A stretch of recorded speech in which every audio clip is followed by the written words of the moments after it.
পৃথিবীতে টাকার গুরুত্ব অনেক বেশি। যার টাকা আছে তার মূল্য আছে, তার সম্মান আছে, আর মান আছে। হ্যালো গাইস, আসসালামু আলাইকুম। সবাই কেমন আছো? ইনশাআল্লাহ সবাই ভালো। জি আলহামদুলিল্লাহ, আমরা আল্লাহর রহমতে অনেক অনেক ভালো আছি। মেনলি টাকা হলে সব কিছু হয়, এটাই বাস্তব।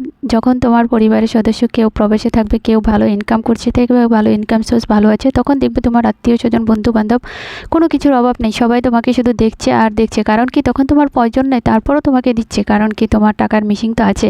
যে মিশিংটা শুধু উৎপাদনই করতেছে আর সবার দিকে দিচ্ছে। কিন্তু যখন এই মেশিনটা একসময় অকেজো হয়ে যাবে, কোনো কারণবশত এটা ভেঙে যাবে, কোনো কারণবশত এটা চলে যাচ্ছে, কি এরকমও হয় অনেক সময় যে মেশিনটা দুর্বল হয়ে পড়েছে, কি একসময় ভেঙে গেছে, তো এই মেশিনটার প্রতি কিন্তু আর কারো গুরুত্ব থাকে না। তখন এই পরিবারটার দিকে কেউ দেখে না।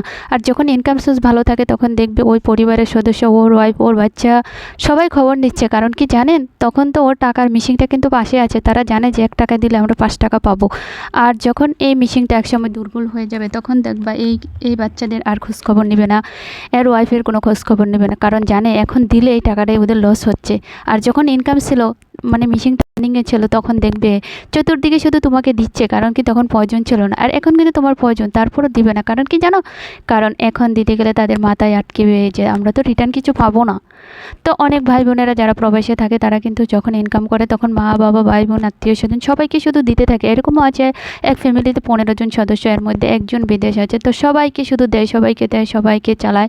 কিন্তু যখন ওই পরিবারটা যখন একসময় উঠে যায়, আর যে দিচ্ছিল সবাইকে সেই মিশিংটা, তখন দেখবে ওই মিশিংটা যখন দুর্বল হয়ে গেছে, তখন ওই মিশিংটার প্রতি আর কেউ তাকাবে না। কারণ ওই মিশিংটাকে এখন যা দিবে তাই হচ্ছে লস। কারণ মফিল নষ্ট হয়ে গেছে, তো এখন আর এটা তেল দিলে কাজ হবে না। তো এরকমই হয়। তখন ওই প্রবাসীর ফ্যামিলিটা কীভাবে চলে, ওই যে ইনকাম সোর্সের যে মেশিনটা ছিল, ওই ফ্যামিলিটা কীভাবে চলে, কেউ খোঁজখবর নেবে না। সবসময় দেখবে ওরা যোগাযোগ করতেও চাবে না। কারণ নিজেদের লোকগুলো যোগাযোগ করতেও চায় না, দেখতেও চায় না।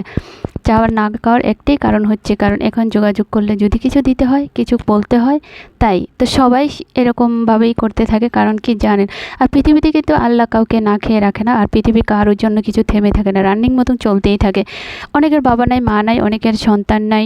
যার যেটা নাই সে সেটার যন্ত্রণা বুঝে, আর যার যেটা নাই সেই শূন্যতা কিন্তু থাকে না। আল্লাহ তার জন্য কিছু থেমে থাকে না, রানিংভাবে চলতেই থাকে। কোনো কিছু কিন্তু থেমে থাকে না, আসলেই একইভাবে চলতেই থাকে। কারোর জন্য কিছু থেমে থাকে না। তো পৃথিবীটা এরকমই। তোমরা যার অবশ্যই চেষ্টা করবো, যারা প্রবাসী ভাই আছো, অবশ্যই ভাই বোনেরা তোমরা চেষ্টা করবে নিজের জন্য কিছু করার জন্য। কারণ সব কিছু পরিবার আর সদস্যকে দিতে পারবে না। কারণ যখন তুমি অকেজো হয়ে ঘরে আসবে, তখন দেখবে তোমার সেই লোকগুলো তোমার পাশে কেউ নেই। তখন তোমাকে একলাই সাঁতরাতে হবে এই কিনারা পার হতে। একমাত্র নিজেকে একাই কাজ করতে হবে, অন্য কেউ আসবে না তোমার সাথে। তো আর কি করার। তো তোমাদের কার কাছে ভিডিওটা কেমন লাগছে অবশ্যই জানাবে। মেনলি এই বিষয়গুলো একেবারে সঠিক, আমি অনেক বাস্তব দেখেছি এই কাহিনিগুলো। তো তাই তোমাদের সাথে শেয়ার করলাম। কেমন লাগছে অবশ্যই জানাবা, ভালো লাগলে অবশ্যই পাশে থাকবে। দেখা হবে নেক্সট ভিডিওতে। সবাই ভালো থাকো, নিরাপদে থাকো। চ্যানেল আমাদের জন্য পারলে দোয়া করবা। বাই, আসসালামু আলাইকুম।